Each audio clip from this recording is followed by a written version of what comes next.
Usapang budget pa rin, kinikwestiyon ni Kabataan Party List Representative Raul Manuel at Gabriela Party List Representative Arlene Rosas ang pagbabawas ng pondo ng Department of Transportation sa fuel subsidy program ng ahensya. Nasa 500 milyong piso kasi ang ibinawas para sa ayuda ng mga super, bagay na inaalmahan ng mga mambabatas. Giit ng mga ito, hindi dapat bawasan ng ayuda para sa PUV operators at drivers dahil hindi pa rin natitigil ang pagtaas ng presyo ng krudo.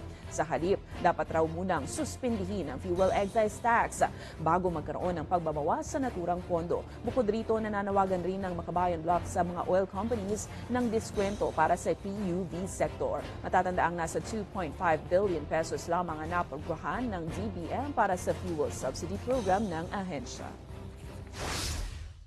Imbis na confidential funds na lang natin nilalagay yung pondo natin, lagay naman natin dito sa mga direktang mapapakinabangan o subsidy talaga para sa ating mga super, sa ating mga sa ating transport sector.